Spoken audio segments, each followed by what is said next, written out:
How do we put the right message in front of the right people at the right time? That's the big question, and this podcast answers it. Welcome to Freaky Smart Marketing with David Olson.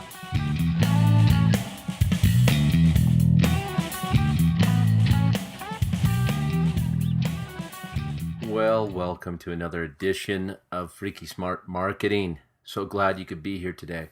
And in this podcast, we took a little bit of a break. Now we're back podcasting, and we're going to be fielding a lot of questions that are both our clients and that I've been receiving on Facebook and LinkedIn. Now, as you know, I have the Small Business Growth Method, which is my 3-step method for getting a constant flow of leads, consistent sales, and a thriving business. And I've developed this over about a 20-year period of working in the marketing and sales industry. So right now, we're going to be working on step 1 in our foundation, and we're going to be talking about our target audience. Now, some of you will be seeing this video and others will not. Others will be just listening to the podcast either on iTunes or Stitcher, etc. But I'll try to explain it as much as I possibly can. So right in front of me, I have the target audience worksheet. And the reason for this worksheet is we found that when we're developing our ideal customer avatar, that we need to go through a series of questions. And we need to really define and have a way of finding our audience, that ideal customer, on the social media platforms, especially if we're going to be running ads like Facebook ads or LinkedIn ads or Pinterest or Instagram, whatever it may be. And so we have to break it down into a way that we can find those audience and target specific aspects of that audience. And we're going to create several different target audiences to use within our Facebook advertising, and that also goes for Instagram, but it also overflows and overlaps into LinkedIn, etc. So what I'm looking at right now is the target audience worksheet. Now, this leads you through 9 questions, and it's supplemental to the ideal customer worksheet that we have as well that helps you get the demographic information. Now, the target audience worksheet that we're going to work on today, this is more geared towards finding those interests that you're going to use to target your audience. So the very first question we have is, who are the thought leaders, gurus, influencers, or the big brands within your audience? Now, that could be a big question. So as an example, why don't you head on over to Google, and I want you to put in a Google search, bring up a new tab, and we'll put it into professional bass fisherman. We'll just Google that. And Google will bring up a list of names. Now you can put professional bass fisherman 2018 if you'd like. That doesn't give them quite the right one. Yeah, that gives us a different search. But just put in professional bass fisherman, and it gives us a list. It starts out with Michael. I'm going to butcher these names, so you have to forgive me. Michael Lacanelli, Rick Klum, Skeet Reese, Edwin Evers, Casey Ashley, Larry Nixon, Mark Davis, Luke Lawson, Clay Dyer. Gives you a whole bunch of names. So what I'm going to do is I'm going to copy some of those names, like Michael Lacanelli. I think that's how you spell his name. And I keep it over here on a separate little notepad, a piece of just whatever you use on your Mac. I use TextEdit, PC. I'm sorry, I don't know what you use because I like to use computers at work. Just kidding. For those people who like PCs, that's up to you. So I'm going to put Rick Clune. I'm just going to copy some of these names down. Skeet Reese and Edwin Evers. I'm just going to do the first 4. So I copy them over here on my notepad. And then I go into my Facebook Business Manager account and I go to Audience Insights. And when you go to Audience Insights, the first thing that pops up is a little box that says choose an audience to start with. Everyone on Facebook or people connected to your page. You want to go to everyone on Facebook. Now, on the left-hand column, it says create audience, and you have several different choices. Location, and the first one gives you United States, all of the United States. Then age and gender, interests, connections, pages, and advanced. So for the most part for this podcast, we're going to leave those alone. But we are going to look here in the interests. Now what we're going to do is we're going to go over to our notepad where we've jotted down some of these professional fishermen like Michael Iaconelli. I guess it's an I because I copied it. I'll put it in there. And I'm going to copy that over and place it right here in the interest section. Actually, he comes right up, and it is an L. Mike Iaconelli, athlete. So I'm going to click on that. Now, the data over here in the center and to the right on the audience insights, it says new audience, 150,000 to 100,000 to 150,000 monthly active people. So what does that mean? That's an estimate based on the placements and targeting criteria that you selected that include factors like Facebook user behavior, user demographics, and location data. They're designed to estimate how many people in a given area could see your ad. So that's a possibility. So great. So that gives us 150 to 150,000 potential audience. Now you can look down here at the age and gender. It gives 6% of women and 94% men. Well, that's kind of figures for this audience. I mean, it is bass fishing. Not that women don't like it, but it's going to be kind of a male-dominated deal. And you can look down here farther and see some of the other data like relationship status, education level, job titles. We can go to another tab, page likes. Now this one is really important because this also gives you what other pages do people who like Mike Iaconelli, the people who like them on Facebook, what other pages do these people like? Well, athletes, it gives Hank Cherry, Bobby Lane, Jeff Critt, sports teams, Bassmasters, public figures, organization, Bassmasters, boat services, bassboatforsale.com, Bass Cat Boats, Skeeter Boats. It gives us all sorts of different information. So you can go down and analyze this and really kind of get a bigger picture of the places that your particular audience is looking at online. Then scroll down a little bit farther and we get to page likes. Now this is even better because this gives us a list of people that Facebook pages that are likely to be really relevant to your audience based on their Facebook page likes. So like Mike Iaconelli, we've already got that. So the affinity for him is 8,836 times. So that, I mean, people would really be interested in that. Hank Cherry, 8,500. Bobby Lane, 8,300. Jeff Critt, 8,200. And I'm rounding up just to make it easier. But that's what these people, so you can go ahead and expand your list by using that. So we're going to save that. And now I'm going to go up. So he's over here on the left-hand column under my interests. I already have Mike Iaconelli there. So I'm going to go back to my scratch pad, my text edit. I'm going to copy the next name, Rick Clune. Rick Clune, Clunn. I'm going to copy that over here. I'm going to put that in the interests. Yep, he comes up too. Great. Now, between Mike Iaconelli and Rick Clune, now I have an audience size. I'm once again back on the main audience insights page under new audience. It gives me an audience size of 150,000 to 200,000. Now we want this audience size for most things. Now local advertising is a little bit different, but we want this audience to be between 500,000 and 1 million people. That tends to be kind of the sweet spot. It's okay if it's a little less, it's okay if it's a little bit more. Now if you're a local business and you're only catering to people in your local geographical area, that number might be less.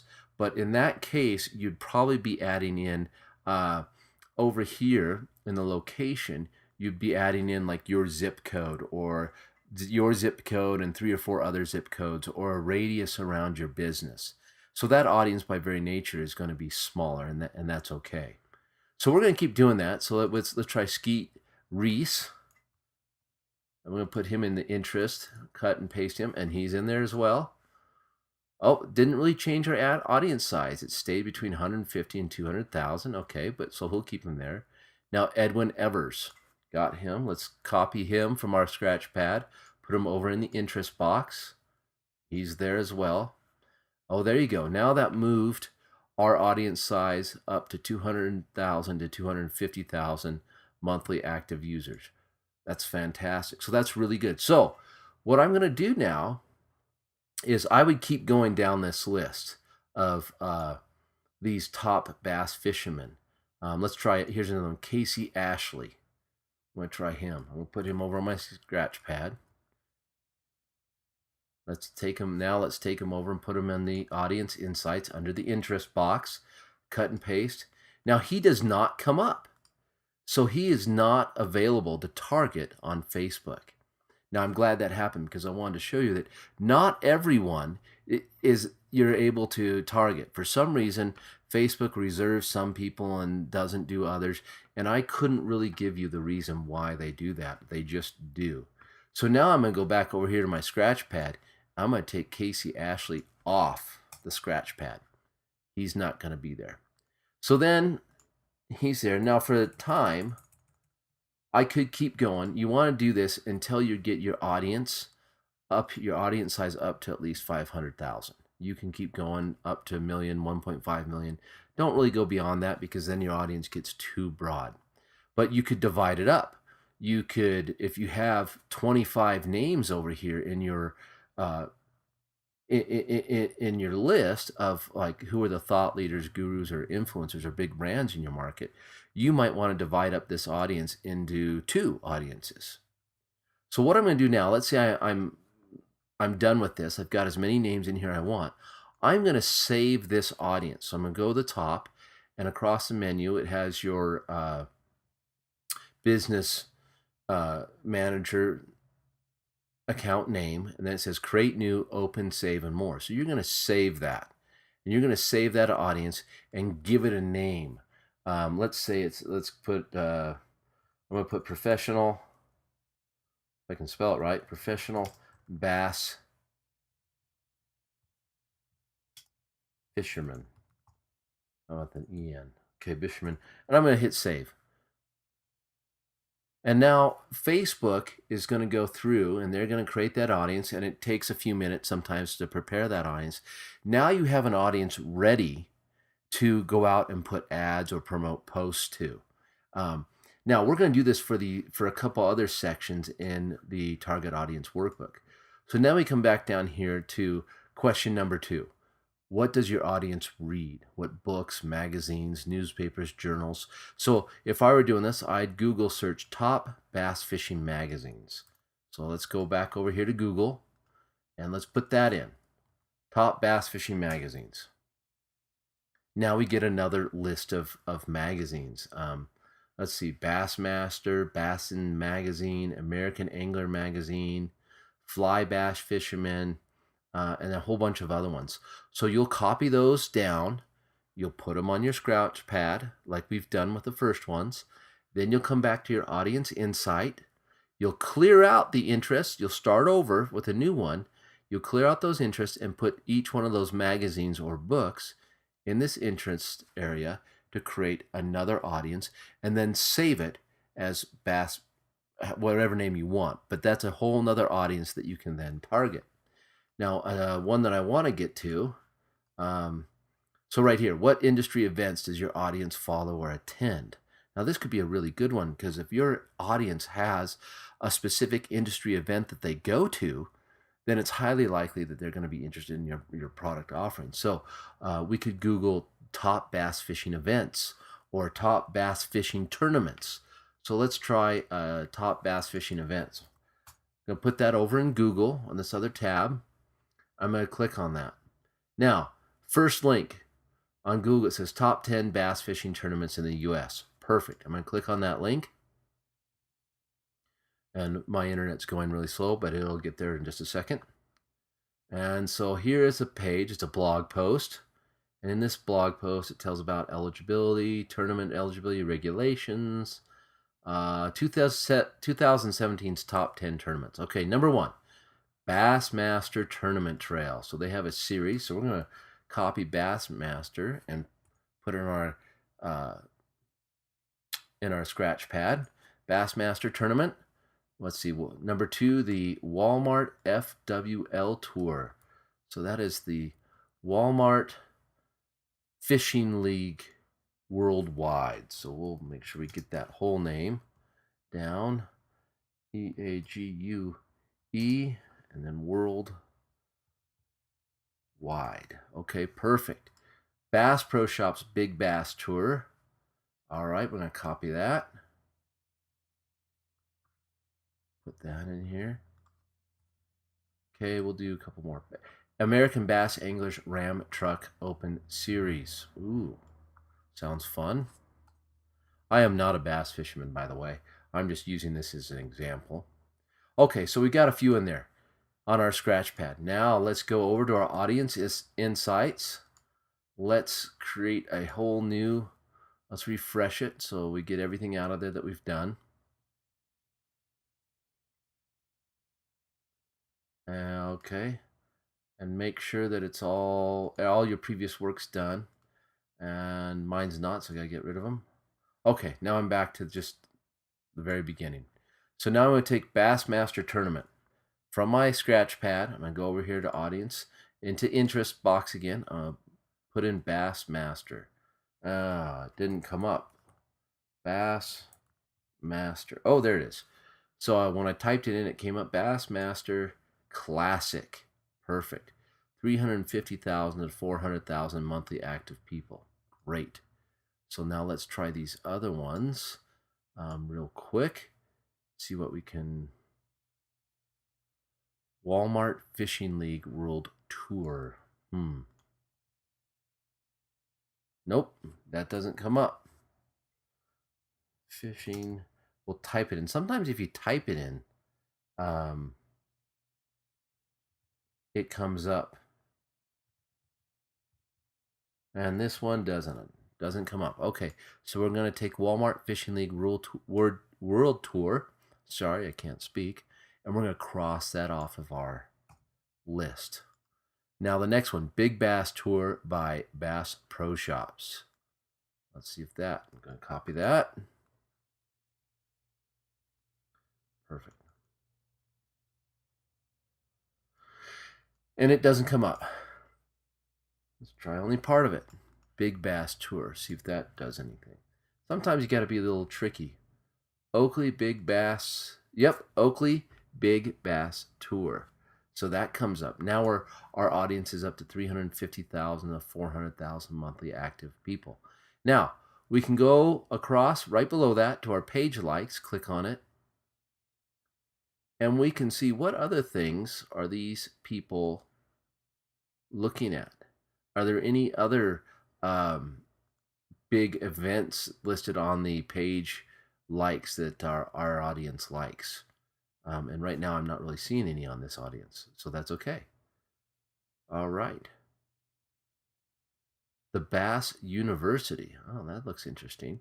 So if we find something we're interested in, like under top categories, education, it gives us a link to the Bass University. Let's look at that and just see what that is real quick. You click on it, it'll open up a new tab, and it'll bring up that page.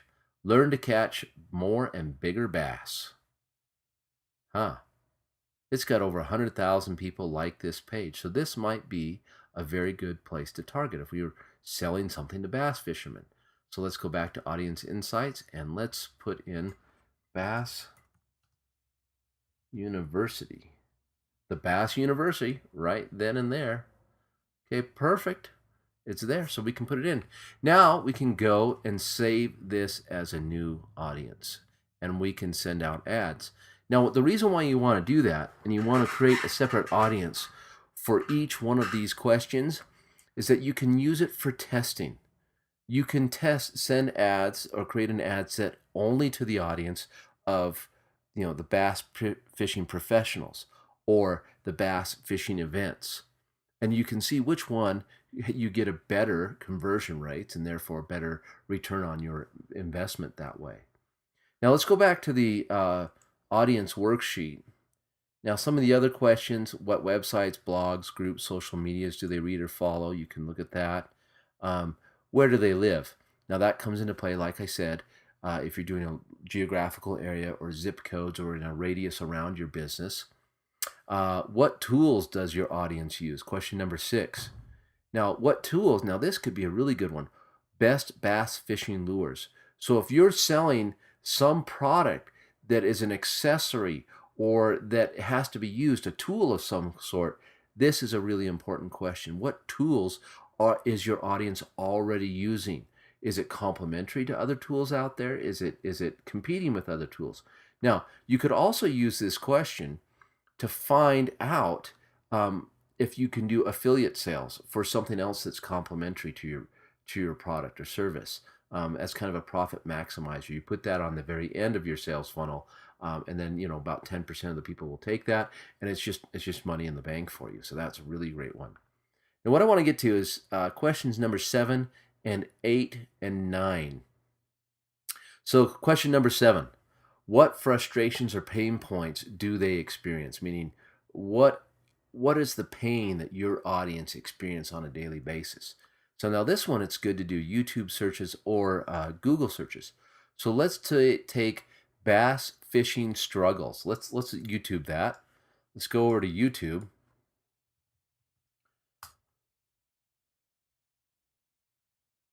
Sometimes I get upset because all sorts of crap pulls up on YouTube. So I'm going to go to YouTube search. I'm going to put in bass fishing struggles. And here are the top videos. Now keep in mind, YouTube is a search engine. It categorizes, it's owned by Google. It's a search engine. So the things that come up first are going to be on that first page of results. They're going to be the top of the mind of your audience. Now here's a bunch of videos, the struggles of pre-spawn bass fishing. So I'd make note of that. I would create this list of what the struggles are that you're seeing in your industry, because this is going to come up. You're going to need this for your copywriting. You're going to look at it instead of just guessing and saying, oh, well, I think the audience needs this. That's a very arrogant, self-centered way of going. We should really look at it as a step out of ourselves and our own bias and look at it from the perspective of our audience. And we can do that by these Google and YouTube searches. Really helps put that into focus for us. So I make a list of all these struggles that I see only on the first page. Interesting. Lower Colorado river bass fishing. That would be really great if you're a local place or for people planning to go to the Colorado River. Big swim bait fishing struggles. Where do bass go in early spring? Understanding how the weather affects bass fishing, wind, pressure, rain, moon phases. Interesting stuff. Get better bass fishing in muddy water with these tips. How to select the right topwater lure for bass fishing. I mean, great stuff here that you can use for your copywriting or creating a product that fits this market. So let's do the same search. Let's go over to Google and let's do the same search on Google. By the way, you don't have to restrict it to Google. You can go on Bing or whatever search engine you want. Okay, right here. 5 reasons you struggle to catch bass. Oh, okay. 23 fishing struggles that all anglers will understand. Great, fantastic. These are the top searches in Google. So if I was creating a piece of content or a product, these are the top things I would address with that topic. Staying positive after struggling from Bassmaster. The top 5 threats to bass fishing. Interesting. The 11 worst struggles of being a fisherman. So there you have it. Those are really great things that you can use for your own copywriting or creating a product. Okay, let's go to question number 8. What kind of how-to content are your competitors publishing out there, the top competitors? Well, let's do another YouTube search for bass fishing how-to. So I'll go back to YouTube. I'm on my YouTube tab. Bass fishing how-to. Let's search that. And here you go. Beginner's Guide to Bass Fishing. Beginner's Guide to Bass Fishing Part 5. So there's a Part 1, Part 5. So there must be a Parts 2, 3, 4 as well. Bass fishing, can't get a bite. Here's 3 ways to catch some. So here is a plethora of stuff that other people are publishing. I mean, I call it the piggyback method, because you're piggybacking on these other people's efforts. They've gone out, they've done the work, they've researched it. Now they're getting their stuff at the very top of the search engines of Google and YouTube. So you want to emulate that as well. So let's jump over to YouTube, bass fishing how-to, or to Google. We're on Google right now, so I'm going to put that in the Google search box, and we're looking at a tab. comes up with a list. 10 bass fishing secrets from professional angles. Save shredded worms. Oh, okay. Red fools the fish. Skip your bait. Keep your hook sharp. Number 5, look at your live well water. Number 6, face the wind. Blah, blah, blah. So I don't know what any of those mean because I'm not a bass fisherman. Technically, I'm a fly fisherman, and I live in Wyoming, so we don't really have bass in this part of Wyoming. We have trout. We go brown trout, rainbow trout, cutthroat in the local river I have here. I go fishing a couple times a week, and I catch cutthroat or sometimes cutbows, which is a hybrid between rainbow trout and cutthroat. The Forest Service and the fishing games say we don't have them, but I catch them all the time, so we do have them. Anyway, so once again, we have a whole bunch of wealth of information. The 6 best bass fishing techniques right there on the first page. How to bass fish. 25 tips for catching a 10-pound bass from field and stream. So you're getting a picture of how to really do your research on these topics. And this is a wealth of information. Now, let's go back to target audience worksheet. Question number 9. What makes your audience unique, or how do they identify themselves? Now, this is an interesting question because this is really actually the only real subjective question here. You can go and look it up. For instance, I'm a ClickFunnels user. I love ClickFunnels. I love listening to Russell Brunson. I have my t-shirt, which I'm not wearing today, that's a Funnel Hacker t-shirt. Now, that market, all those people that follow ClickFunnels have identified as funnel hackers. That's how we identify ourselves. So in what way does your target audience identify itself? How does it do that? Is there something out there? Like, for instance, Lady Boss. Have you heard Lady Boss brand? Man, they do a fantastic job, and I see Lady Boss popping up all over the place now. So that's a way that they're identifying their market. You look for an audience. For instance, you've heard the jokes about vegans and about CrossFit people.